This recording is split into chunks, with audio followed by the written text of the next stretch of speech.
Now at 6, it's a new report calling out Milwaukee's police pursuit policy for putting too many lives at risk. And that report, funded by the U.S. Department of Justice, Ben Jordan goes in depth on what it says about Milwaukee police chases.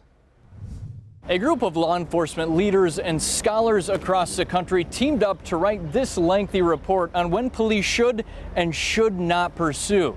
It suggests Milwaukee's policy shifted in the wrong direction. Anybody in a circumstance like this is just crushing, and it doesn't go away. For Jonathan Farris of Madison, police pursuits are personal. My son was killed in 2007. Jonathan lost his son Paul in a chase he had nothing to do with. They went through an intersection and were struck by an SUV fleeing a state trooper. Ever since, Jonathan has been pursuing change in how law enforcement agencies set their pursuit policies. A new report funded by the DOJ echoes what Jonathan has been asking police to do for years. What was your main takeaway of this 160-page report? Pursuing for nonviolent felonies or situations that aren't an immediate imminent threat just doesn't make sense. The report references Milwaukee's police pursuit policies on multiple occasions, using it as an example of what happens when departments loosen its policies. The pursuits in Milwaukee have just gone through the roof. In 2010, Milwaukee's policy became one of the most restrictive in the nation after 4 innocent bystanders were killed. It only allowed officers to chase if the driver was involved in a violent felony. Just 97 pursuits happened that year. In 2015, MPD started pursuits for carjackings. But the biggest change happened in the fall of 2017, when police got the green light to chase reckless drivers and mobile drug traffickers.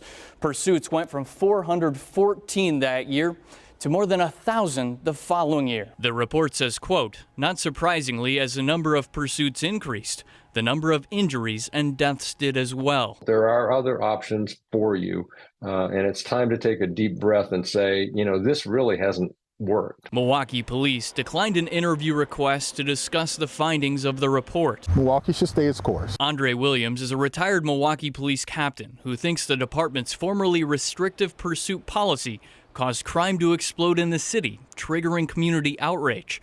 He believes the current one creates accountability. One of the main questions that comes down to is, do the citizens of Milwaukee feel safer allowing this type of behavior? And when you ask that question, I think most of the people will say no.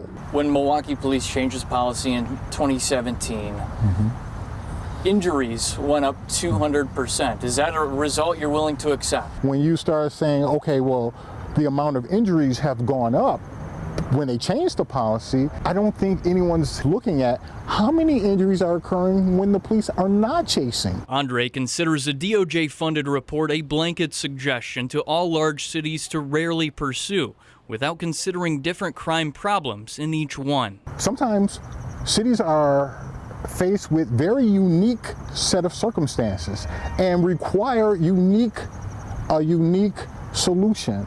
If Andre were to change one thing about Milwaukee's pursuit policy, it would be adding more intervention tactics, like increasing the use of stop sticks and considering purchasing GPS tracking devices to stop drivers in ways that don't result in a crash. Reporting in Milwaukee, Ben Jordan, TMJ4 News.